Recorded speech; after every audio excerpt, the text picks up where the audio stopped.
Hey, happy Thursday, everybody. Welcome to a Thursday edition of 5 Minutes with Phil. How is your week going? How are you doing?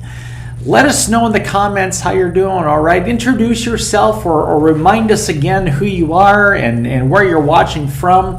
And we love getting those comments. And so let us know. And it just encourages us to know that we are blessing quite a few people. Today, I want to try to answer the question that a lot of us ask when we're facing trials and we're facing burdens like we talked about yesterday, and we're facing circumstances that are really difficult. And that is that one-word question, why? Why am I going through this? Why am I facing this? And I will tell you that in the scripture that we're going to look at in John chapter 9, sometimes the answers that we get to that question aren't always the correct answers. And the one who truly has the answer is Jesus, and that's whom we need to listen to and have our focus on. And I want to show you what I mean. Take a look at the scripture. John chapter 9, verses 1 through 3, it says, "As Jesus was walking along, he saw a man who had been blind from birth. 'Rabbi,' his disciples asked him, 'why was this man born blind? Was it because of his own sins or his parents' sins?' 'It was not because of his sins or his parents' sins,' Jesus answered. 'This happened so the power of God could be seen in him.'" Now, if you know the rest of the story, you know that Jesus healed that blind man and his sight was restored. But I want to back up here, because some of you are in that place where you haven't gotten your answer yet, and you find yourself asking, okay, why am I going through this? Why am I facing this? And I got to be honest with you. Did you see what the disciples said?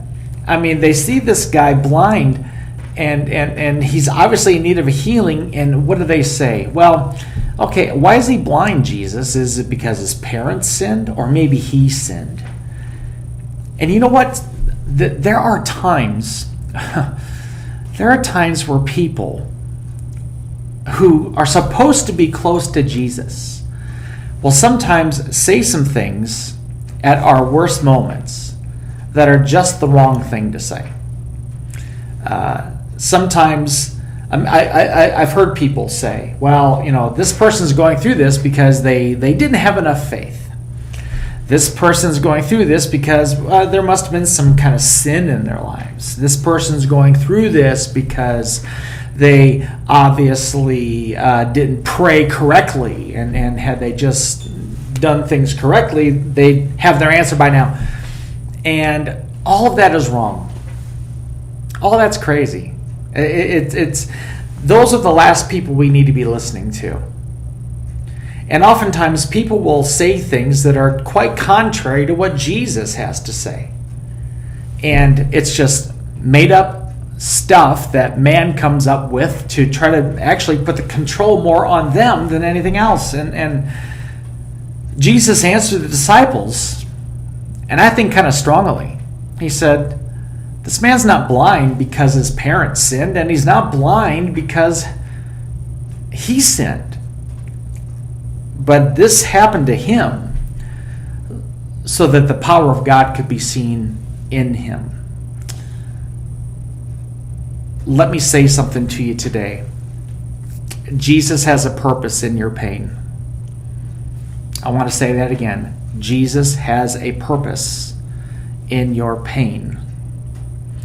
Jesus doesn't just throw his hands up in the air and say, oh no, what am I going to do? He's got a purpose. And it might seem uncomfortable. It might seem very, very difficult. And I get that. And Jesus gets that too, by the way.